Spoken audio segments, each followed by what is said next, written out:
señor secretario, dará lectura a la cuenta. Gracias, señor presidente. Se da cuenta de los siguientes documentos que han llegado a nuestra comisión. Diversos proyectos de ley iniciados en moción.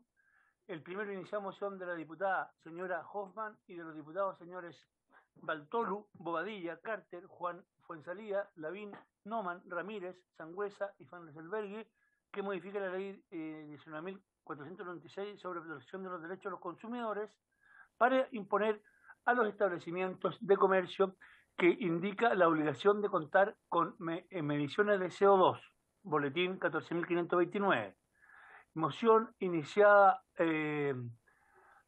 por las diputadas señoras Osandón y Olivera y los diputados señores Celis y Guren Jiménez, Celis Don Andrés y Guren Jiménez, Jürgensen, Miguel Mellado, Naranjo, Pedro Velázquez que modifica la ley 19.496 de la protección de los consumidores para permitir la transferencia del pasaje de transporte terrestre interurbano de pasajeros del derecho a retracto, boletín 12.530-03. Otra moción del diputado Juan Fuenzalía, que otorga nuevo plazo respecto de la obligación prevista en el artículo 25 del reglamento que establece requisitos de seguridad y rotulación de extintores portátiles, boletín 14.525.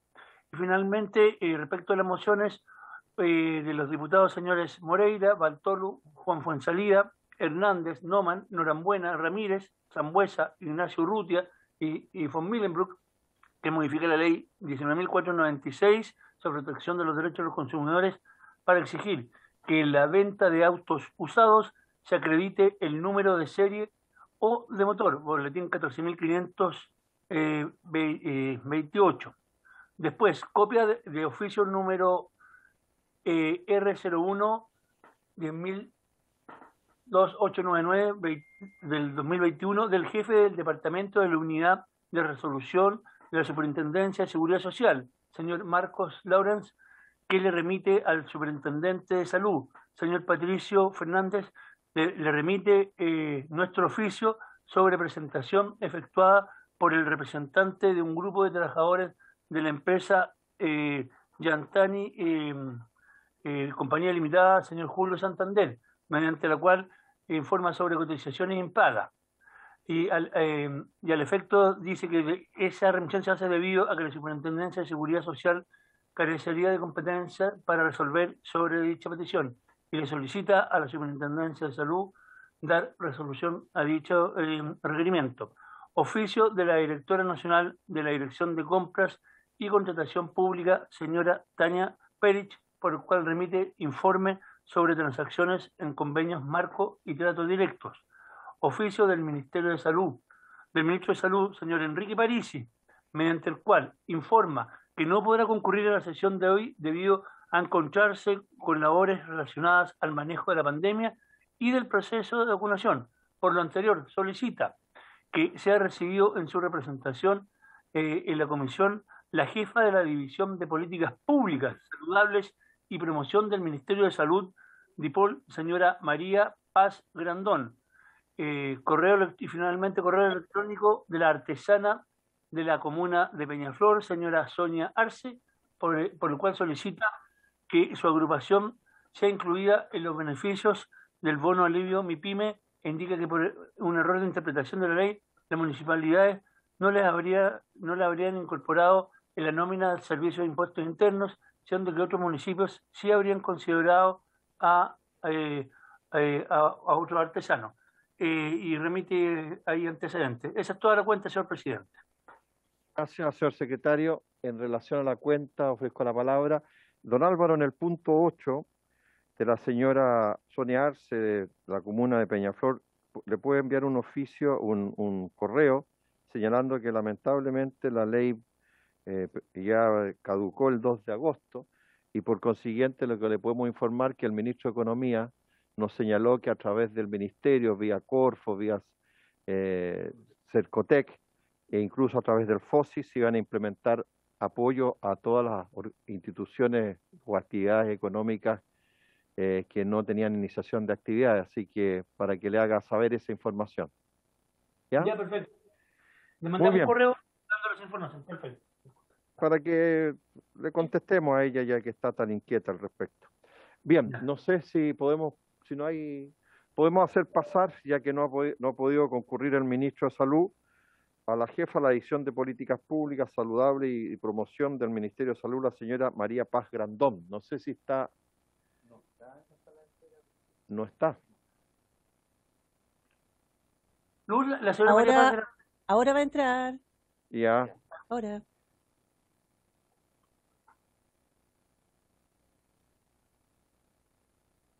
Jimena Contreras la hacemos pasar, ¿cierto? Sí, por cierto. Sí, ella es la diputada chica.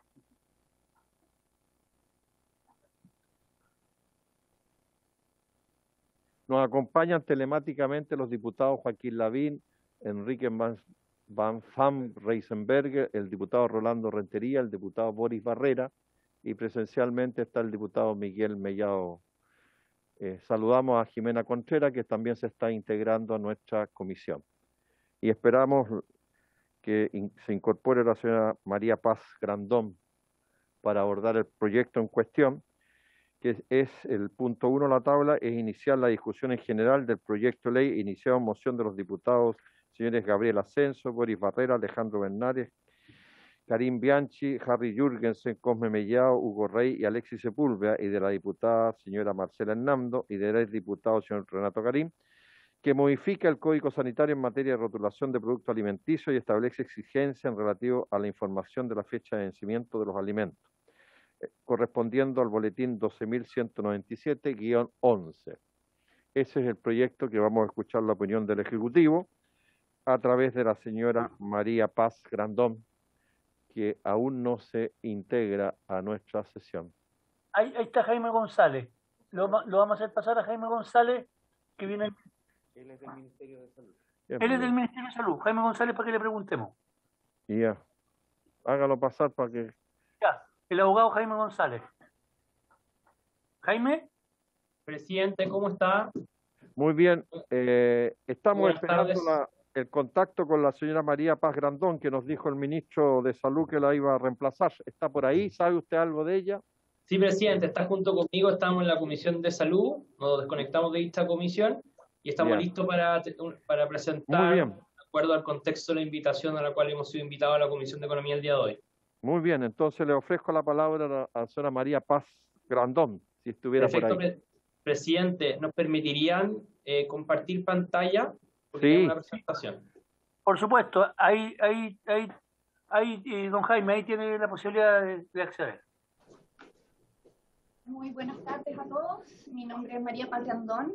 Por su intermedio, señor presidente, agradezco la invitación. Muy bien, señora María Paz, tiene la palabra. Muchas gracias. Gracias a usted. Esta tarde se nos ha solicitado entregar nuestra opinión respecto al proyecto de ley que modifica el Código Sanitario en materia de rotulación de productos alimenticios y establece la exigencia en lo relativo a la información de la fecha de vencimiento de los alimentos. Yo soy jefa de la División de Políticas Públicas Saludables y Promoción de la Salud en el Ministerio y tengo a cargo el Departamento de Nutrición y Alimentos.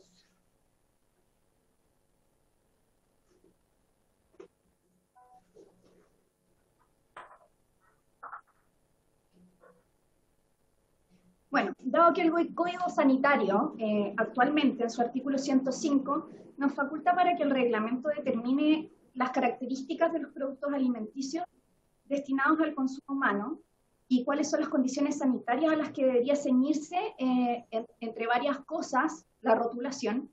Decimos que este reglamento sanitario de los alimentos, en su artículo 106, ya establece las definiciones de las fechas contenidas en la rotulación de alimentos, y en el artículo 107, inclusive, establece las disposiciones de rotulación. Nosotros como ministerio podemos entonces realizar algunas de las siguientes observaciones. Nuestra opinión técnica es, primero que nada, que es atendible y valorable acoger a mandato las modificaciones, pero a través del reglamento, que es en nuestro actual quehacer, para incorporar los detalles más específicos sobre la caracterización gráfica a la norma de rotulado de alimentos para consumo humano, como por ejemplo lo que está postulando esta ley que se refiere al código Braille.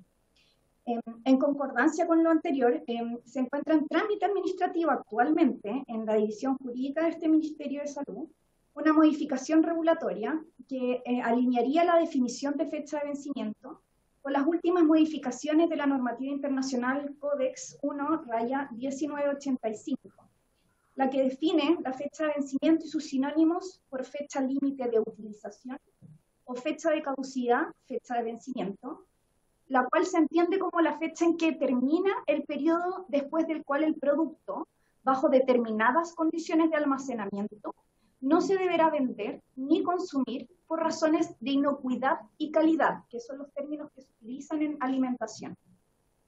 Dicho texto formará parte, una vez aprobada esta modificación regulatoria, del Reglamento Sanitario de Alimentos, que es el reglamento principal que hoy día está a disposición para la regulación de alimentos.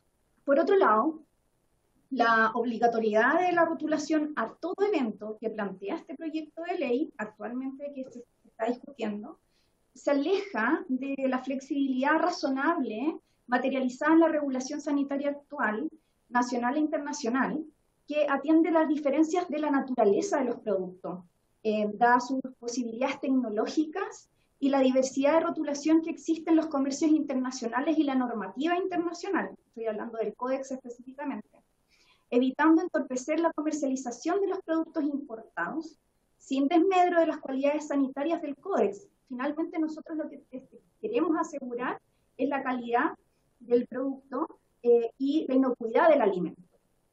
Sin estas consideraciones, por ejemplo, esta flexibilidad que es razonable, ¿qué pasaría entonces con los productos que tienen duración indefinida?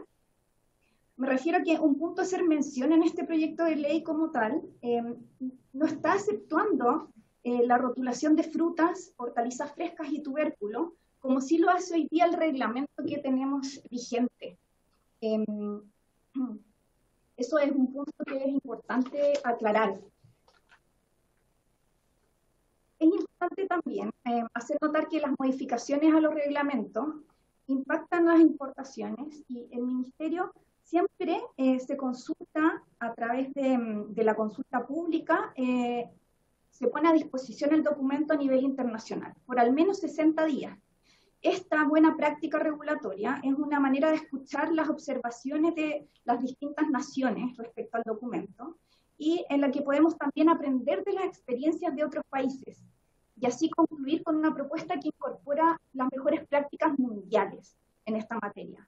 Este paso es recomendado, como dije anteriormente, en las buenas prácticas regulatorias internacionales y a las que como Ministerio de Salud nosotros estamos adheridos. Es probable también que las empresas de mayor tamaño puedan adaptar su rotulado con mayor facilidad, dado que pueden solventar los costos. Sin embargo, la pequeña y microempresa pudiese verse afectada en la disponibilidad de productos al no poder solventar los costos técnicos asociados a la modificación de rotulación. Por lo tanto, lo que proponemos es que se ejecute la modificación, pero a nivel reglamentario, indicando la obligatoriedad, pero para empresas mayores, más grandes, que puedan solventar estos gastos, y hacer esa diferenciación, como lo hemos hecho antes en la bien conocida Ley 20.606, de sellos de advertencia, donde no están incorporadas las microempresas y paulatinamente se van incorporando las distintas empresas de acuerdo a tamaño. Primero fue la gran empresa, la mediana empresa, la pequeña empresa y la microempresa aún no se incorpora. Y por este tipo de argumentos es que proponemos que las modificaciones se sigan haciendo a través del reglamento, que a su vez favorece la rapidez en las adopciones y adaptaciones a los cambios de la normativa internacional de referencia, que no se podría hacer si se establece bajo ley. Eso es en cuanto quería mencionar. Muchas gracias por su atención. No les quito más tiempo. Quedo atenta a sus consultas. Muchas gracias, señora Grandón. Muy amable por su intervención. No sé si las diputadas y diputados, se ha integrado el diputado Raúl Soto, el diputado Alejandro Bernal, el diputado Alexis Sepúlveda presencialmente, quieren hacer alguna consulta sobre este proyecto, que son autores el diputado Boris Barrera de la comisión y el diputado Alexis Sepúlveda también de la comisión. Así que no sé si quieren consultarle algo en particular a nuestra expositora, a la señora María Paz. ¿Diputados o han quedado satisfechos con la exposición? El diputado Boris Barrera solicita la palabra. Gracias, presidente. Sí, yo quería preguntarle porque no se refirió a algunos aspectos que son importantes de la propuesta del proyecto, que tienen que ver con que la fecha de vencimiento, por ejemplo, sea legible. ¿Qué opina de eso? Yo no escuché la opinión, solamente escuché de que lo recomendable es que se haga todos los cambios a nivel reglamentario, que es como está ahora. Sin embargo, hay una ley de etiquetado que no aborda estos temas. Por eso es que lo queremos hacer de esta forma. Pero eché de menos las propuestas que salen ahí, por ejemplo, de que sean legibles, que estén en un lugar donde se pueda ubicar. Por ejemplo, aquí, cuando empezó a hablar, yo tengo aquí una bolsa de café que no la voy a mostrar por la marca, pero ¿sabe qué? No le encuentro la fecha de vencimiento en un lado. Yo no sé si esta bolsa de café venció o no venció, porque no está, aquí la tengo al lado, no la encontré en ningún lado. Entonces, el proyecto habla de esa modificación. Entonces, claro, nuestra invitada se refirió solamente al procedimiento de cómo se debe cambiar, pero no se refirió mucho al fondo, que tiene que ver con facilitar el que las personas puedan acceder a esa información, que es muy importante, que tiene que ver con la fecha de vencimiento. Así que nos puede decir de eso, de esas propuestas. Efectivamente, diputado, tiene toda la razón. Diputado Alexis Sepúlveda tiene la palabra.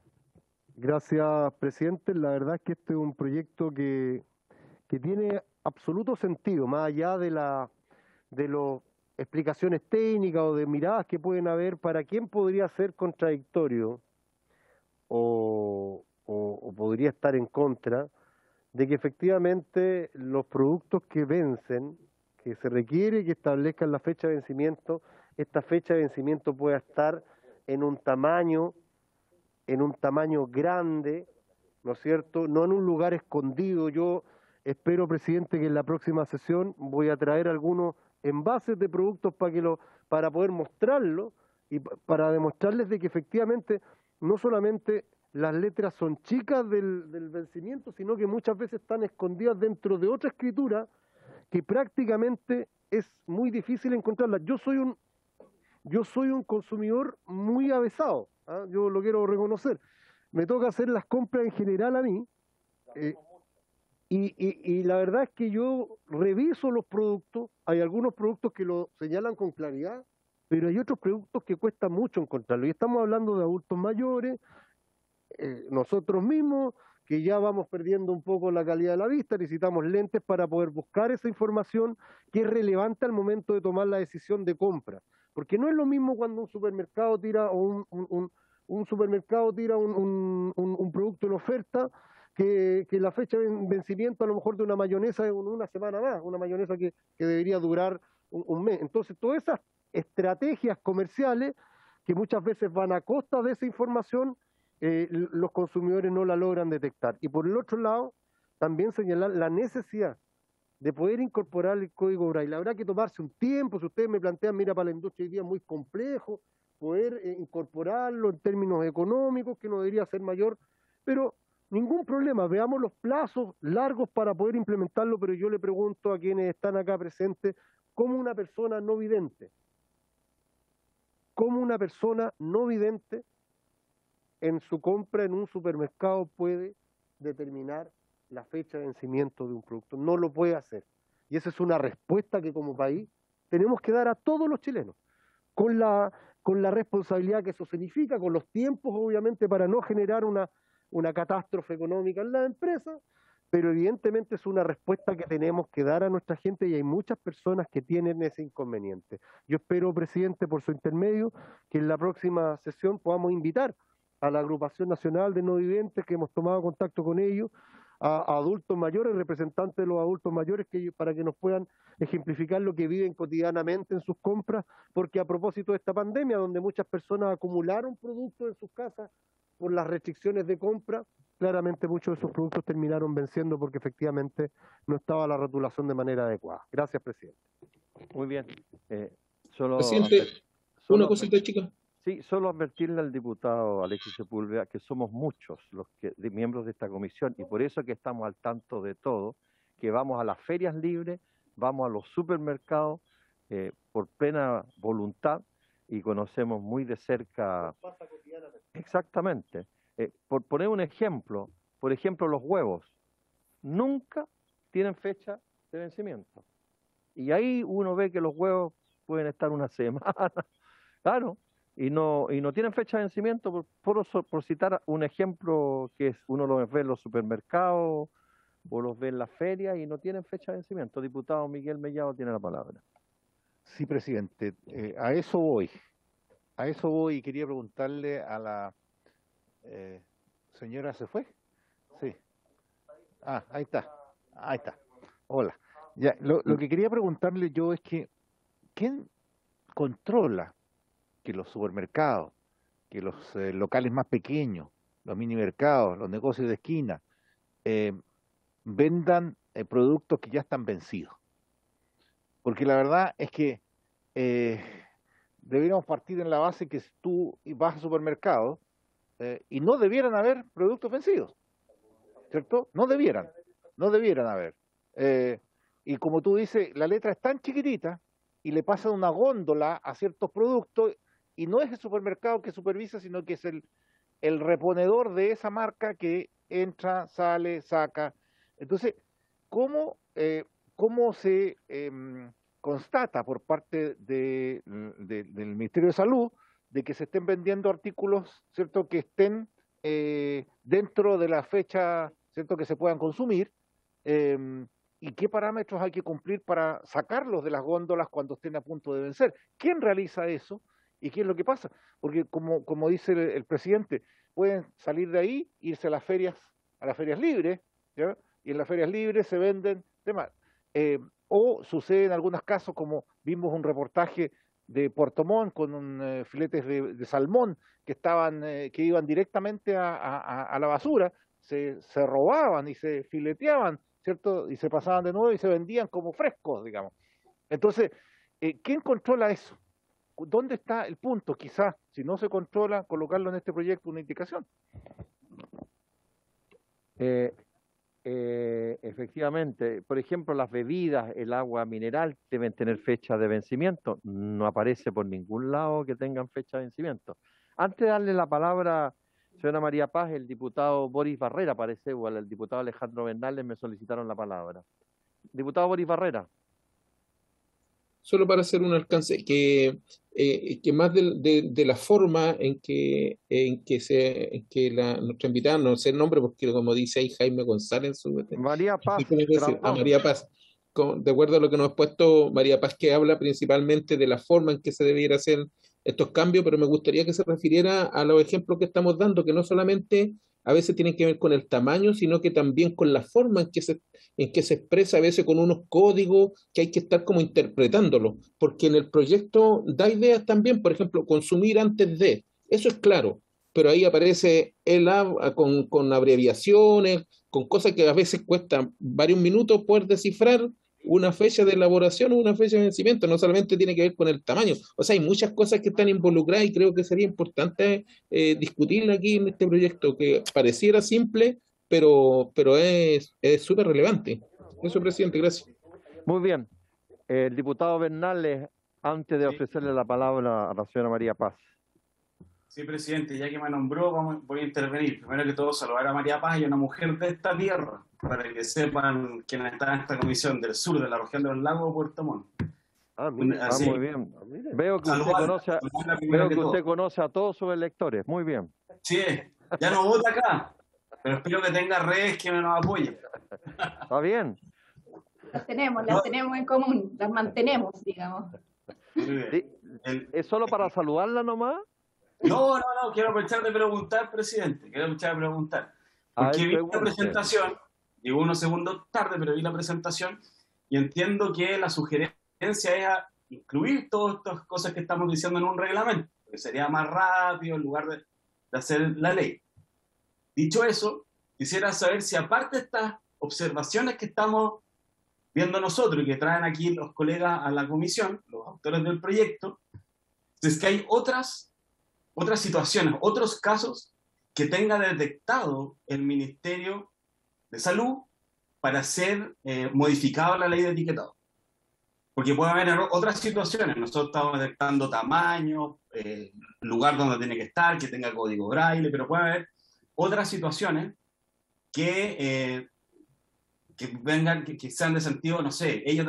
Yo sé, María Paz trabaja en el mundo de salud. Yo te recibo varios temas con las cajas, por ejemplo, de los medicamentos. Con modificaciones en las cajas de medicamentos. Por ejemplo, hay personas que dicen que, por ejemplo, podría estar... Por supuesto, sí. Por ejemplo, podría estar en muchas personas que trabajan en farmacias, que va a la persona y consulta por un medicamento y no sabe si la pastilla tiene como ¿cómo decirlo? Perdón la palabra técnica, pero tienen como una separación, ¿no? Como una especie como de prepicado, no es la palabra prepicado, pero que se puede partir la tableta, cuál es el tamaño de la tableta, y eso le preguntan muchas veces al químico farmacéutico que está en el mesón, que no aparece. Hay otros países incluso donde aparece el tamaño de la pastilla afuera de la caja, por ejemplo. Y eso podría ser algo en el mundo de la salud que uno podría corregir. Entonces, eso presidente. Muchas gracias. Los veo muy animosos en la comisión. Muy bien. Aquí los diputados presentes, si es necesario que vaya un embajador a hablar con María Paz, lo vamos a nombrar a usted, diputado Bernales, para hacer las gestiones de intermediario entre la comisión y María Paz. María Paz, como ve usted, a través de su exposición no convenció a las diputadas y diputados. Así que le damos la palabra para que nos pueda convencer. Muchas gracias por la palabra nuevamente, por su intermedio, señor presidente. Un gusto estar en esta comisión. Con Alejandro fuimos compañeros de colegio allá en el sur, por eso nos conocemos desde antes.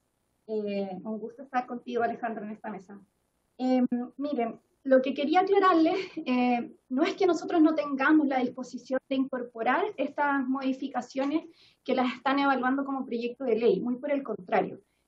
Nosotros hoy día tenemos una regulación respecto al etiquetado de alimentos. Por un lado tenemos la ley 20.606, que es la ley de etiquetado de macronutrientes y que todos conocemos por los hexágonos negros de advertencia. Pero por otro lado tenemos el Reglamento Sanitario de Alimentos. Ese es un documento que está vigente actualmente. Y el reglamento, hoy, en el artículo 106, según el extracto, define la fecha o plazo de duración mínimo de un alimento, que es aquella o aquel plazo en que expira el periodo en que el fabricante garantiza que el producto, conservado bajo determinadas condiciones de almacenamiento, si las hubiera, mantiene todas las cualidades significativas que se le atribuyen, tácita o explícitamente, sin que esto signifique que el producto no puede ser comercializado más allá de esa fecha o plazo. El uso de fecha o plazo de duración mínimo es optativo. Esta fecha o plazo de duración mínimo podrá indicarse en forma de recomendación, pudiendo utilizarse la expresión consumir preferentemente antes de u otros equivalentes. Esa es la definición que hoy día está. Por otro lado está la definición también de fecha de elaboración, que es aquella en que el alimento se convierte en el producto descrito en el envase. Luego está la fecha de envasado también definida, que es aquella en la que el alimento se coloca en el envase en que se venderá finalmente. Por último, la última definición dice fecha de vencimiento o plazo de duración, que es aquella fecha o aquel plazo en que el fabricante establece que bajo determinadas condiciones de almacenamiento termina el periodo durante el cual el producto conserva los atributos de calidad esperados. Después de esa fecha o cumplido este plazo, el producto no puede ser comercializado. Para los efectos de utilizar el plazo de duración, se entenderá que este empieza a regir a partir de la fecha de elaboración. La fecha de vencimiento o el plazo de duración deberán ser claramente definidos, no aceptándose en estos casos expresiones tales como consumir preferentemente antes de, u otras equivalentes que resten precisión o relativicen la fecha de vencimiento o el plazo de duración. A su vez, en el artículo 107, también voy a mencionar el extracto que no atinge ahora, dice, todos los productos alimenticios que se almacenan, transporten o expendan envasados deberán llevar un rótulo o etiqueta que contenga la siguiente información. Fecha de elaboración, que ya la definí, o fecha de envasado del producto. Esta deberá ser legible. Se ubicará en el lugar del envase de fácil localización y se indicará en la forma y orden siguiente. Primero, el día mediante 2 dígitos. Segundo, el mes mediante 2 dígitos o las 3 primeras letras del mes. Y el año mediante los 2 últimos dígitos. En aquellos productos cuya duración mínima sea menor o igual a 90 días, podrá omitirse el año. En aquellos productos cuya duración mínima sea igual o mayor a 3 meses, podrá omitirse el día. La industria podrá identificar la fecha de elaboración con la clave correspondiente al lote de producción. En este caso, los registros de esta última deberán estar disponibles en todo momento a la autoridad sanitaria.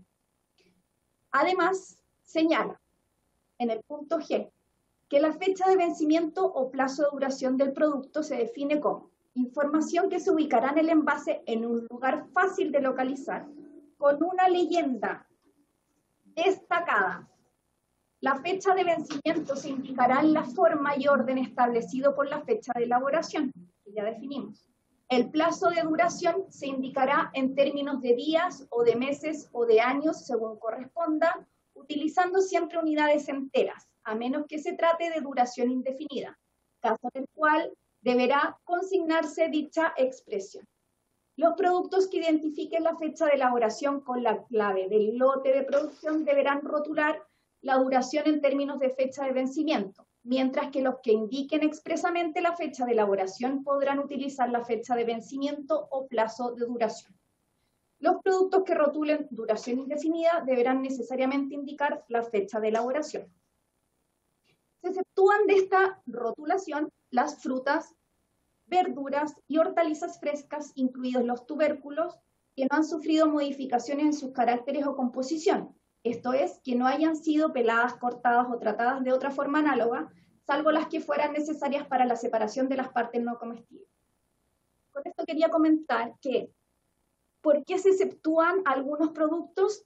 Porque son frutas o verduras que son diferentes por sí mismas. Uno no puede poner una fecha de duración a una manzana, por ejemplo, porque es distinta la fecha de duración de otra manzana. Su madurez va a depender de sus características naturales, son únicas, no son repetibles. No son productos envasados en el fondo. María Paz, perdón que la interrumpa. Estamos reflexionando aquí con los diputados que están presenciales, el diputado Alexis Sepúlveda, el diputado Miguel Mellado y quien le habla. ¿Por qué así como en la ley de los sellos de las calorías, que es súper evidente, no se puede poner un sello de las mismas características en relación a la fecha de vencimiento, que en paralelo, un sello igual, que diga fecha de vencimiento del producto? ¿Es tan difícil o muy tonto lo que estoy diciendo? No, miren, les voy a explicar un poco cómo funciona el término de los sellos.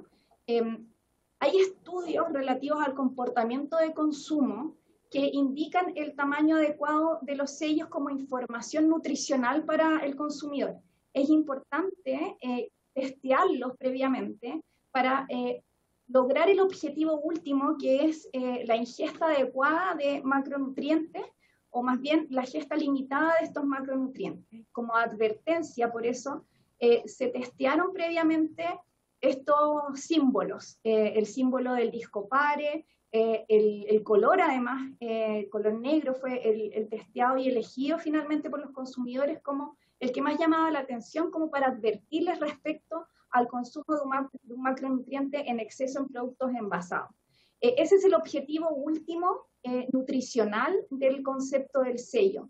Y está siendo utilizado a nivel internacional como ejemplo en muchos países. A mí me ha tocado dar charlas, no les miento, de manera bimensual, a distintas instituciones gubernamentales, instituciones internacionales como la OMS, lideramos el subgrupo de etiquetado de alimentos en la OMS junto a Francia y Australia respecto a estos sellos de advertencia, porque el fin último es que el consumidor efectivamente consuma lo justo y necesario de macronutrientes sin llegar a la obesidad, o sea que entienda que estos macronutrientes pueden ser perjudiciales en exceso para él. Por eso esa información respecto al contenido de alimentos se destaca respecto a otras informaciones que contiene el alimento en la parte trasera. Pero todo esto además está bajo sugerencias internacionales. Existe un comité internacional que se llama Codex Alimentarius, del cual Chile participa activamente y es ejemplo para otros países también latinoamericanos que nos toman a nosotros y en conjunto comunicamos nuestro parecer.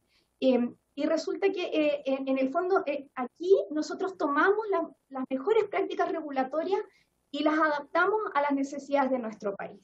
En términos regulatorios siempre, nosotros en la ley lo que establecemos es lo más básico, paraguas más amplio. Perdón que la vuelva a interrumpir, pero es mucho más delicado que yo entiendo lo del sello de las calorías, es para no engordar, pero si no tiene una adecuada fecha de vencimiento visible, una persona se puede intoxicar. Entonces, sí. ¿Qué mal podría ser? Yo no veo cuál es el daño que se agregue un nuevo sello que sea el sello del vencimiento. Sí, es que el sello tiene otro objetivo. El sello como concepto gráfico tiene otro objetivo. Ya fue testeado y estudiado a través de encuestas específicas, focus group específicos, y en base a eso se tomaron las decisiones. Entonces, le podemos llamar... es materia de estudio. Yo no estoy diciendo que no sea bueno, sino que estoy diciendo que es materia de estudio. Le podemos llamar medalla de vencimiento, pues para que no sea un sello. Es que yo creo que ponerse creativos acá no es lo adecuado, bajo mi punto de vista técnico. Creo que lo mejor siempre es testear lo que a través de un estudio con las instituciones de alimentos, cuál sería la mejor forma gráfica que pudiera ayudarnos a destacar probablemente la fecha de vencimiento, que es el punto en discusión hoy día. Sin embargo, legislar respecto a esto, respecto al tamaño específico o el color o el tipo de sello, me parece que es materia de reglamento más que de ley. Y sabe, María Paz, cuando la estoy escuchando, es como escuchar los argumentos que se decían para no ponerle sello a los alimentos en relación a las calorías. Es como escuchar a los que se oponían a los sellos en términos de calorías, escucharla a usted. Porque en vez de ustedes decir no sabe qué más, le voy a pasar al tiro la palabra al diputado Alexis Sepúlveda.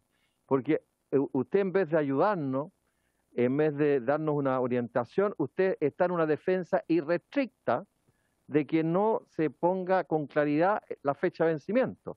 Y de verdad, escucharla a usted es como escuchar a los que se oponían a los sellos de las calorías. Perdón que la interrumpa, pero el diputado Alexis Sepúlveda le quiere poner ejemplo a la vista para que usted tenga conocimiento con lujo y detalle de lo que estamos señalando. Gracias, presidente. Fui abajo a la cafetería, no estaba preparado. No se escucha, Alexis. Alexis, no te escucha. Ahora sí. No fui a la cafetería, no fui corriendo abajo para buscar algunos productos para poder comparar los tamaños de las letras, si se visualizan bien, porque en la próxima sesión, presidente, voy a traer ejemplos concretos de los supermercados, sobre todo del pan de molde, que la verdad que cuesta un mundo ubicar la fecha de vencimiento. Me voy a acercar a la cámara. No, es que es muy lejos para que lo vean. Me voy a acercar a la cámara, mira, aquí tienen un producto. No se le escucha. Sí. Ahí dice Álvaro, don Álvaro se ve. Ahí. Don Álvaro, mire, aquí se ve un producto que tiene un cuadrito blanco y establece la fecha de vencimiento bastante bien. Sí, perfecto. ¿Ah? Uno claramente sabe dónde ir, está separado del color del envase. Ahí hay un esfuerzo concreto de una empresa en un envase pequeño, no vamos a decir la marca, donde lo coloca. No salió. Pero póngala mal. Aquí tenemos otra que la verdad que tiene con letra de un distinto color, cuesta un poquito verla, pero uno la encuentra. Y aquí tenemos otro producto que ustedes pueden decir que es más pequeño, pero que claramente por ahí se ven unas letras negras que nosotros tratamos de hacer el esfuerzo con lente, ¿eh? Y que simplemente es muy difícil saber la fecha de vencimiento. Lo puede verificar mi colega Mellado. Entonces, hay que probarlos para ver si están vencidos. Además, y además nosotros este proyecto lo pensamos mucho en nuestro querido secretario, don Álvaro, porque él también nos ha planteado que absolutamente, que eso es dificultoso para muchas personas. Así es. Incluso él va a ser uno de los opositores de la tercera edad. Yo lo que quería mostrar con esto, perdón, volví a mí. O sea, hay empresas que han hecho el esfuerzo porque efectivamente quieren informar al consumidor y hay otras que simplemente no lo han hecho. Y lo que tenemos que buscar una fórmula en la cual podamos segurizar de que efectivamente la información esté a la vista. Esté a la vista. Cuando se producen intoxicaciones de nuestros niños, la verdad es que ahí uno se pregunta, o cuando adultos mayores o personas que tienen problemas a la vista compran productos que finalmente están vencidos, se encuentran con ellos ya en la casa, alguien los dice. La verdad es que es un tema que tenemos que abordar y a mí me gustaría que lo hiciéramos a través de un proyecto de ley que permitiera establecer los estándares en conjunto con el Ministerio de Salud. Yo creo que también esto para el Ministerio de Economía es importante. La información para los consumidores es súper relevante al momento de tener la opción de compra. Y esto lo podemos hacer en conjunto, no queremos hacer nada desproporcionado, nada que genere un descalabro económico en las empresas, de exigirle algo que no se pueda, con los tiempos y plazos necesarios para que esto ocurra. Entendemos que estamos en una situación compleja, pero es evidente de que tenemos un problema con la información, una información tan relevante como es la fecha de vencimiento. Muy bien. Finalmente, señora María Paz, para cerrar la discusión sobre este tema, a ver si acaso en esta última tanda usted logra convencer a alguno de las diputadas y diputados, porque claramente no ha logrado convencer a ninguno. Tiene la palabra. Sí, mi intención no es convencerlos de que esta es una materia que no sea relevante para el consumidor, muy por el contrario, yo voy a insistir una y mil veces en que es muy relevante el etiquetado en los productos de alimentos, y yo creo que no se ha entendido bien que mi parecer es sí, efectivamente incorporar todas las necesidades que requiera el etiquetado de la fecha de vencimiento. Sin embargo, mi propuesta va más en la línea de hacerlo en términos regulatorios, pero a través de un estudio, como se hizo también con la ley 20.266, a través de un estudio que nos muestre, a mí me gusta la medicina basada en la evidencia, que en el fondo nos muestre la mejor manera, el mejor tamaño, que sea destacable para poder introducirlo en el envase. Yo no estoy diciendo que no se regule, muy por el contrario, me parece que es una necesidad que deberíamos incorporarla, pero incorporarla de una manera científicamente probada, para que sea útil. Eso no. Muy bien, muchas gracias, señora María Paz, por su intervención. Le agradecemos y vamos nosotros a hacer un itinerario de la tramitación del proyecto y si es necesario la volveremos a invitar. ¿Ya? Muchas gracias por su posición y vamos a pasar al presidente. El diputado Boris Barrera, antes de despedir a señora María Paz. Podríamos solicitarle a la biblioteca tal vez algún informe de legislación comparada en relación al etiquetado. Muy bien. En el marco de este proyecto. Sí, acordado entonces, se le solicita un informe a la biblioteca. Gracias por la sugerencia, diputado Barrera. Muy bien, la liberamos, señora María Paz. Muchas gracias por su intervención. Muchas gracias a ustedes por la invitación. Muy bien. Entonces, a continuación, debiéramos escuchar a los asesores de la Biblioteca del Congreso, la señora Fabiola Cabrera y don Mauricio Holz, para exponer sobre la iniciativa que está en discusión, en primer trámite constitucional y reglamentario, que es una moción de la diputada Maya Fernández y el diputado Felipe Cas, que regula la creación y funcionamiento de la empresa de beneficio de interés colectivo, boletín número 11.273-03. ¿Están ahí, don Mauricio? Lo veo. Muy bien, don Mauricio. Le ofrecemos la palabra para que, no sé acaso lo acompaña la señorita o señora Fabiola Cabrera. Sí, presidente, buenas tardes. Le voy a pasar la palabra a Fabiola porque ella va a comenzar. Entonces, muy bien. Que comience Fabiola. Muy bien. Acá estoy, no sé si me ven. La escuchamos, señora Fabiola, no hay problema. Les voy a compartir entonces la presentación. Muchas gracias. Hemos preparado. A ver si es que es la que corresponde, como ves tiene muchas cosas abiertas a veces. Denme unos segundos. Don Alexis, mándeme los datos después. Problema, don Álvaro. Se está instalando la presentación por si acaso, como tengo dos pantallas a veces generan un poco, no sé si ustedes la ven. Sí, ¿La ven entonces? ¿Sí? Conveniente, perfecto. Señorita o señora Fabiola. Señora Fabiola. Perfecto. Déjeme ir, esto se me ocurre. Muchas gracias por la oportunidad de poder explicar y ayudar en este proyecto de ley que se inició, digamos, a mí me tocó ver las discusiones un poco y eso es la idea que les pueda comentar. Me acompañan también Mauricio Holz, el colega que ustedes ya vieron, y también Juan Pablo Cavada, en caso que surjan algunas consultas de tipo por el aspecto tributario que quizás salga a colación acá. La estructura de la presentación que tenemos es primero conversarles sobre las empresas BIC y empresas B, muy brevemente sobre la certificación, comentarles posteriormente respecto de cómo se dio la discusión en su momento y finalmente darles algunas, Mauricio les comentará una experiencia comparada, digamos, con Colombia, Ecuador y Perú. A mano derecha ustedes verán que nosotros ya les compartimos en algún momento, están en los antecedentes dos informes que se hicieron de la biblioteca, uno que hablaba de la certificación y las empresas chilenas, y otro que hablaba sobre también experiencia comparada. Entonces, una primera cosa es diferenciar las empresas B de las empresas BIC, o las empresas de beneficio e interés colectivo. Y es que las empresas B son aquellas que ya han pasado por un proceso de certificación que realiza una agencia norteamericana, que es la principal, que se llama B-Lab.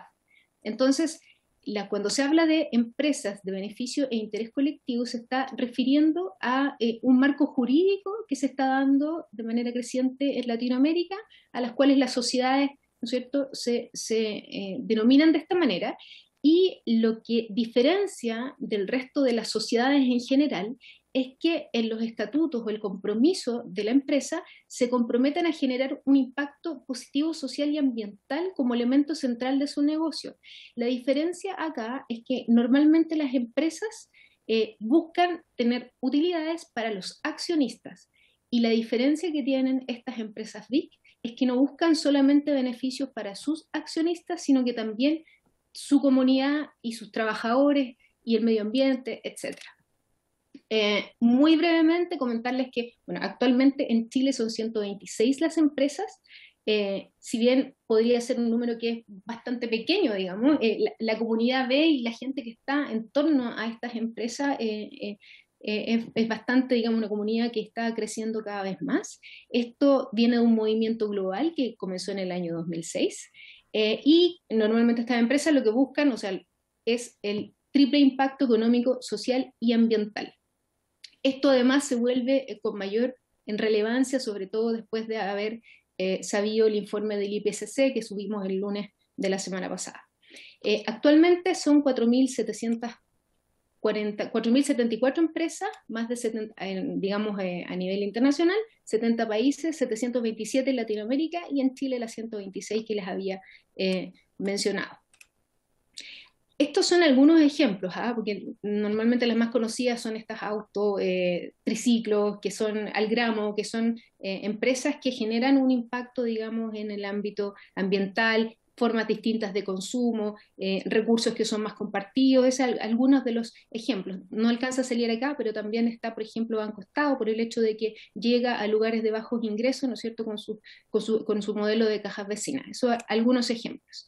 Respecto a la certificación, comentarles que es un proceso bastante, con estándares bastante altos, en donde tuvimos acceso al cuestionario de preguntas, que son más de 300, en donde es una forma de certificación bastante dinámica, porque la persona o la empresa, en la medida que va entrando, le van haciendo consultas y su certificación va a depender del sector productivo en el que se encuentra, del país si es emergente, y por lo tanto los estándares de exigencia no son los mismos. Entonces ustedes pueden ver aquí que hay, digamos, como distintas áreas en que se les pregunta, que son gobernanza, trabajadores, comunidad, medio ambiente y clientes. ¿Ya?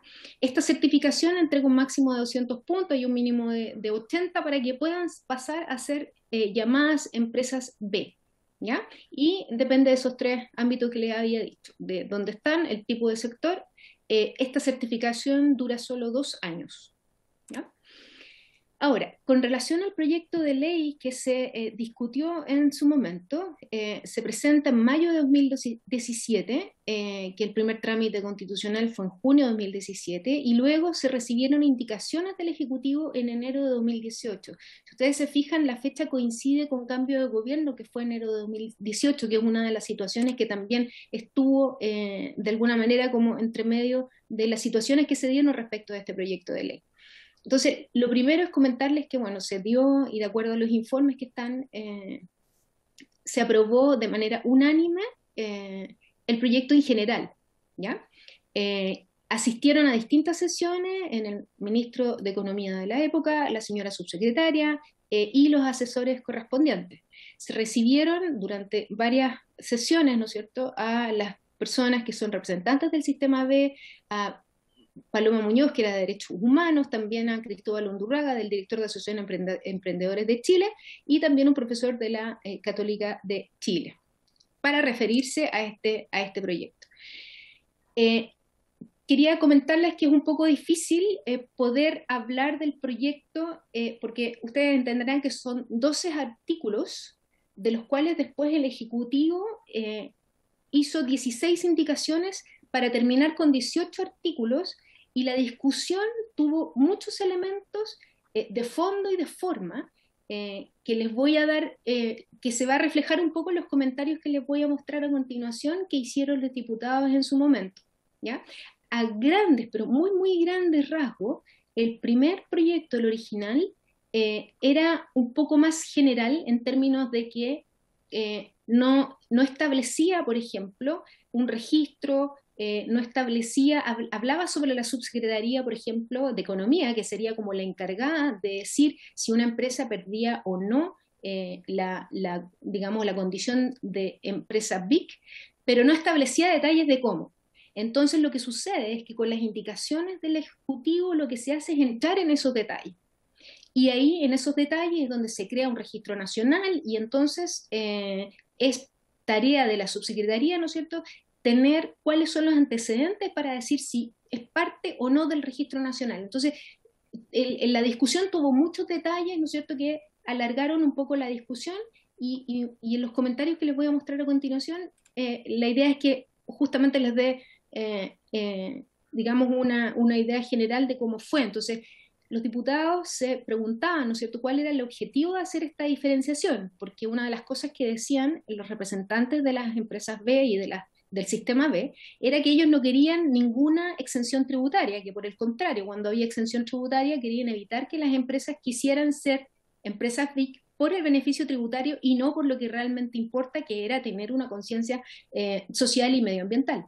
Entonces, los diputados cuestionaban de, bueno, entonces, ¿por qué quieren esta diferenciación? Y ellos indicaban que esta diferenciación era importante porque las sociedades, ¿no es cierto?, que hay en las formas legales, digamos, buscan las utilidades o digamos, los beneficios para los accionistas, ¿ya? Y lo que proponen ellos es que actualmente estas empresas no necesariamente sus gastos son para los accionistas, porque ellos también tienen una responsabilidad con su comunidad local, con sus trabajadores, de tal manera que no todos los gastos son los gastos convencionales que son necesarios para producir renta. Entonces ellos decían que podrían haber gastos rechazados. Entonces era como principalmente estas dos razones. Uno es que poder reconocer que nosotros no estamos en base a las utilidades de los accionistas o de los dueños, sino también tenemos un objetivo más amplio. Y lo segundo es que, mira, pueden haber gastos rechazados porque son indicados como no necesarios para producir la renta. Esos eran como los dos argumentos principales que los representantes de Sistemas B daban en esa oportunidad. Otro de los cuestionamientos en que hacía, bueno, ¿qué define una empresa BIC? Un diputado mencionó de unas experiencias poco exitosas cuando hablaba del sello ProPyme, que la idea no era que esto se generara como una especie de sello que después no tuviera mucho impacto. Preguntaban ellos de, bueno, además de distinguir la empresa BIC, ¿y cómo se puede asegurar? ¿Cómo puede haber certeza de que es una empresa BIC? ¿Quién lo determina? ¿Cómo se registran? ¿Quién tiene a cargo su supervisión?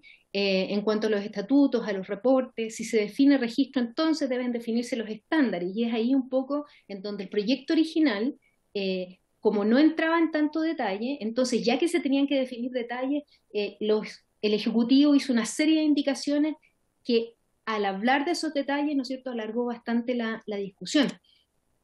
Entonces se dieron varios temas en donde esa discusión no se zanjó de manera muy nítida, porque una de las razones, por ejemplo, cuando se discutía el artículo 1, en donde decía quiénes son las empresas BIC, en un principio, ¿no es cierto?, la gente decía, bueno, se crea un registro nacional, ok, entonces el registro nacional, ¿cómo tiene que ser? Y se empezó a enfocar la discusión en el registro cuando recién estaban en el artículo 1, tratando de definir lo que era una empresa BIC. Entonces, ¿qué es lo que sucedió? Que dada, digamos, esta cantidad de preguntas, de dudas y de la conversación, el tema, todos ellos estaban muy en pro de que esto se dijera, porque efectivamente lo que ellos mencionaban, que los modelos de negocio de alguna manera están cambiando y ya se van hacia un modo más sostenible, en el sentido de que no solamente de los accionistas. Entonces todos encontraban este tema muy positivo. El punto es cuando llegaba el momento de legislar, cómo lo hacían. ¿Y qué es lo que sucedió? Como estaban estas dudas de las indicaciones que se presentó, que eran 16 indicaciones, si no me equivoco, cerca de 10 de ellas se rechazaron, pero no porque había un rechazo por parte de los diputados, sino que porque habían abstenciones que en general se fueron rechazadas por falta de quórum. Entonces, eso hizo que finalmente el proyecto terminara con un artículo que además hacía referencia a un artículo 12, en donde en ese artículo 12 se iba a hablar con más detalle del registro nacional y que finalmente no fue abordado.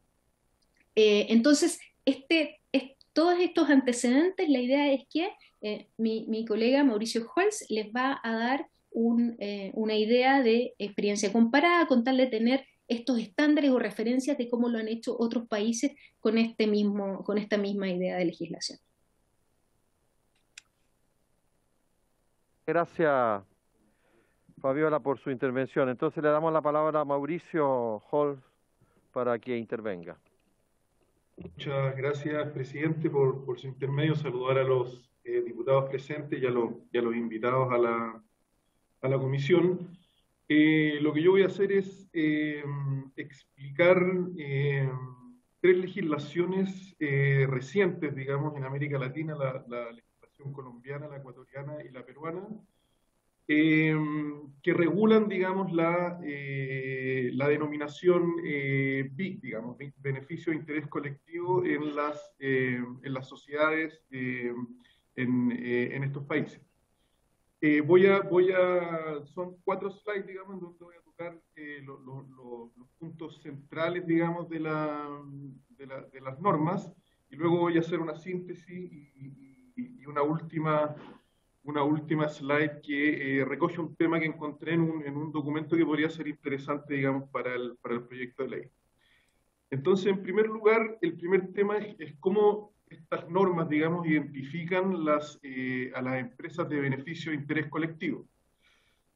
En las tres normas, digamos, se comparten, digamos, o son comunes en el sentido de que son los propósitos, digamos, el propósito de las sociedades, digamos, tiene que ir más allá del solo beneficio o del interés de los accionistas, digamos.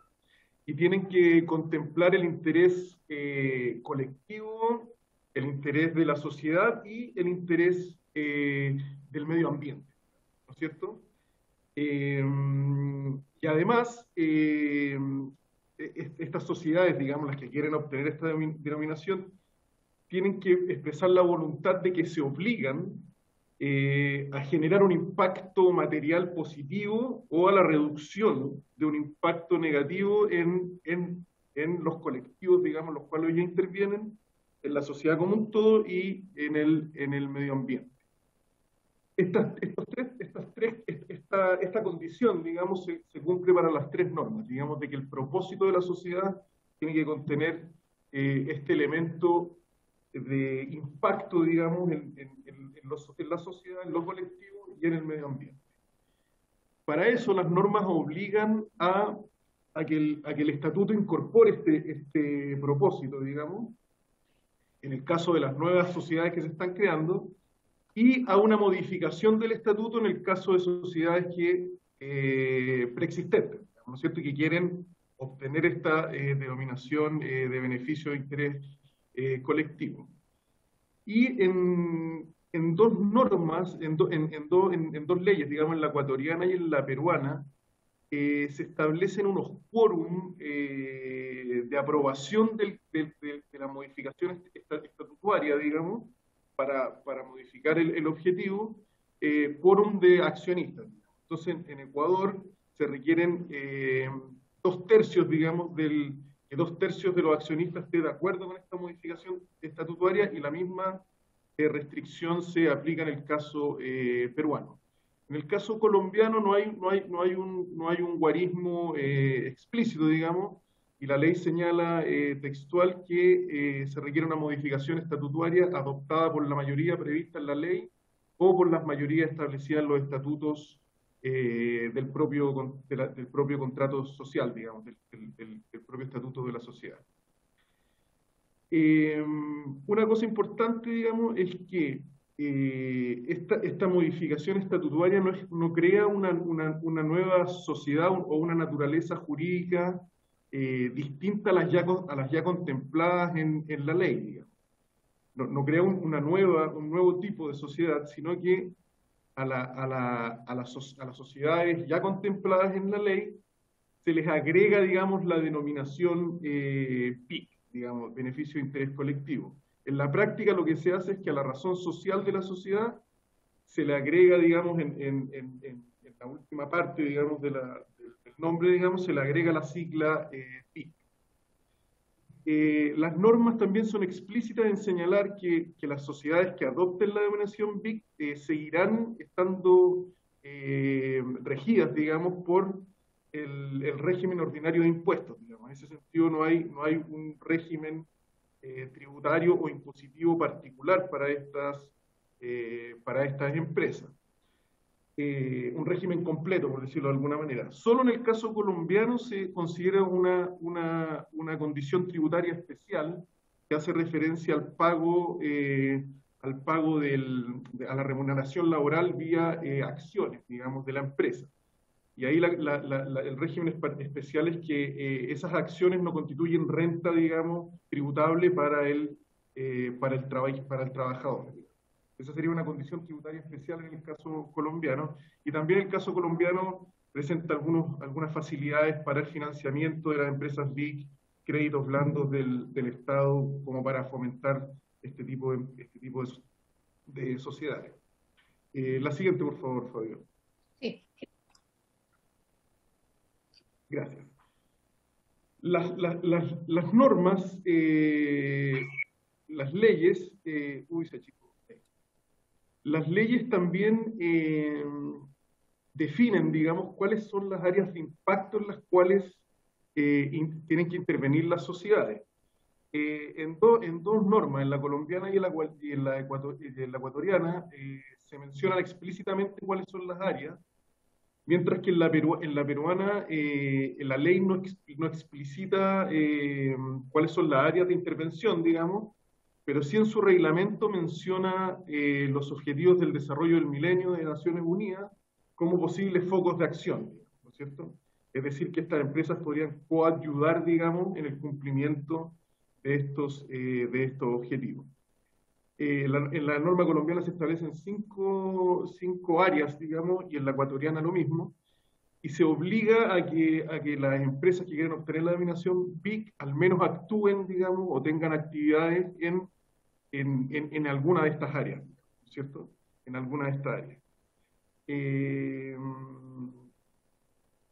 Y asimismo, la obligación estatutaria es que en el estatuto, digamos, se describa específicamente y con detalle, digamos, cuáles son las actividades que va a realizar la empresa para cumplir, digamos, el objetivo que se traza en alguna de las áreas de impacto que escogidas, digamos, ¿cierto? Las áreas son el área laboral, ¿no es cierto?, la medioambiental, la gobernanza, una gobernanza inclusiva, ámbitos de transparencia y ámbitos de comercio justo. En la revisión, digamos, de las actividades y de los objetivos que se trazan en los estatutos de las sociedades, intervienen algunos organismos, digamos, estatales, ¿no es cierto?, como verificadores, digamos, del cumplimiento de la ley en este sentido. Entonces, en el caso colombiano, las cámaras de comercio como entes registradores de sociedades actúan, y la Superintendencia de Sociedades actúa como un ente que verifica, digamos, que el estatuto esté en línea, digamos, con lo que establece la ley. Lo mismo sucede en el caso de Ecuador con el registro mercantil y con la Superintendencia de Compañías, Superintendencia de Compañías, Valores y Seguros, y en el caso peruano es la Superintendencia Nacional de Registros Públicos la que hace el registro y a su vez verifica que el estatuto esté conforme a lo que solicita la ley. La siguiente, por favor, Fabiola. Ok, entonces, una vez que la empresa es BIC, digamos, esta tiene que someterse a una rendición de cuentas, ¿no? Y la rendición de cuentas lo que busca, digamos, es determinar las actividades, digamos, que ha realizado la empresa para generar este impacto al cual se ha obligado en términos para el beneficio colectivo y para el beneficio medioambiental.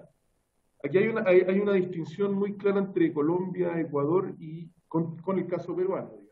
El caso colombiano y en el ecuatoriano, es el propio representante legal de la sociedad, o sea, es la propia sociedad, la que tiene que elaborar un informe sobre el impacto de la gestión de la sociedad en los beneficios, digamos, en el cumplimiento de los beneficios colectivos y del medio ambiente. O sea, la propia sociedad la que elabora un reporte, digamos.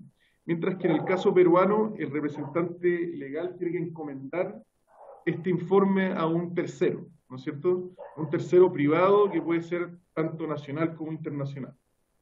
¿Ya?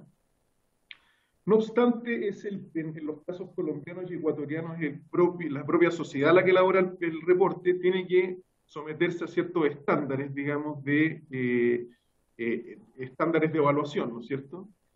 Y estos estándares son estándares metodológicos, ¿no es cierto? Son estándares metodológicos que en el caso colombiano tienen que estar reconocidos por la Superintendencia de Sociedades, ¿ya?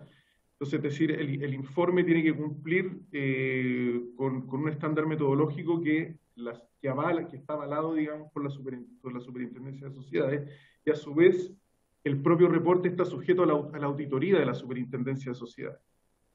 Lo mismo pasa en el caso ecuatoriano, en donde, además del cumplimiento de este estándar, el informe tiene que contar con una certificación emitida por una entidad independiente y especializada. Tiene que haber una certificación de un ente especializado, digamos, que certifique que el informe está hecho acorde a un estándar, ¿cierto?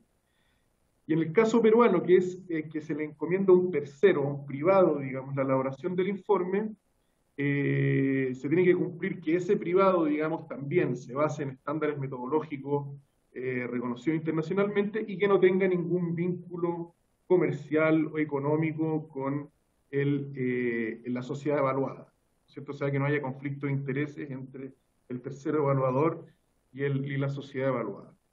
En todos los casos se tienen que cumplir la transparencia de este informe tiene que estar disponible en los sitios web, tiene que presentarse a los stakeholders relevantes, digamos, tanto a los accionistas como a los trabajadores, como a los colectivos, digamos, los cuales participa la sociedad. Es decir, tiene que estar disponible, digamos, tiene que ser público, digamos, y estar a la mano, digamos, para ser consultado en el momento que se requiera. La siguiente, por favor. Y ya voy terminando. Y por último, uno de los aspectos que tocan también estas tres legislaciones son las causales de pérdida de la condición BIC, digamos, de la condición de ser una sociedad BIC. Las tres normas comparten que en el caso de que haya una reforma voluntaria a los estatutos, es decir, que la propia sociedad por voluntad propia decida no tener más este objetivo o este propósito social y medioambiental, basta con una reforma, digamos, que cuente con los quórum pertinentes dentro de los accionistas para que la condición BIC desaparezca. No obstante, esa es una condición compartida por las tres legislaciones. Pero a su vez, las tres legislaciones también contemplan la pérdida por causal de incumplimiento de la ley, de la propia ley, de la propia ley BIC, ¿no es cierto? Y algunas de las causales en Colombia, por ejemplo, una de las causales es que el estándar del informe, digamos, que realiza la sociedad no se haya cumplido, digamos. O sea, que el informe de evaluación de impacto no haya sido realizado, digamos, según los estándares independientes que exige la Superintendencia de Sociedades. Asimismo, en Ecuador, el hecho de que no se realice el informe de impacto también es una causal de pérdida de la condición BIC. Y en el caso peruano se agrega una condición más, que son infracciones a normas de libre competencia o a normas de defensa del consumidor, que también sería una condición para perder esta condición. Hay organismos que intervienen y quienes decretan, digamos, el incumplimiento de las leyes. En el caso colombiano es la propia Superintendencia de Sociedades, en Ecuador es la Superintendencia de Compañías, Valores y Seguros, y en el caso peruano en el caso de violaciones a la libre competencia o la defensa del consumidor, son los organismos pertinentes en esa materia los que decretarían la pérdida, digamos, o sea, la sanción y luego la pérdida de la condición. La siguiente, por favor. Bueno, en síntesis, solamente 5 puntos. O sea, las leyes consultadas, como dije, no crean sociedades bajo un régimen jurídico distinto a las sociedades que ya existen en las legislaciones de los países que he abordado.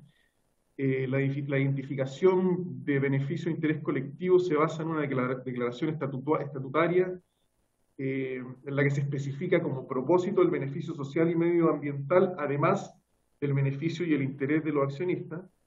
La rendición de cuentas se basa en informes de impacto elaborados por privados, pero que tienen una regulación estatal, digamos. O sea, la forma en que se realizan esos informes son regulados por entes estatales, y las causales que ya señalé, digamos, de pérdida de la condición son las reformas estatutarias y el incumplimiento de la propia ley.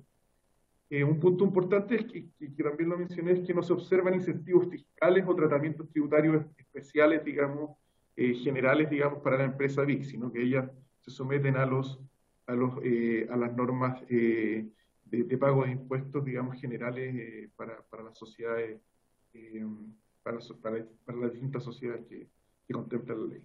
Y por último, quisiera solamente mencionar brevemente, si puedes pasar la última, Fabiola, please.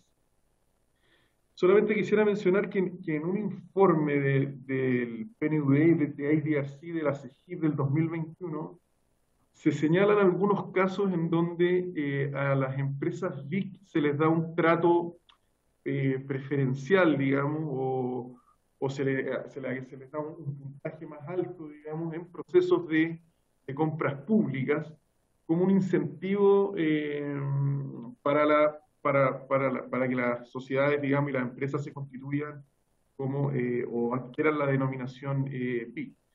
Y hay algunos casos ahí descritos en ese documento en Los Ángeles y en Illinois, en donde justamente las ofertas de contratos públicos le dan un puntaje mayor, digamos, a las empresas que tienen estos propósitos, digamos, sociales y medioambientales declarados en su estatuto. Y también señalar que los propios ODS, digamos,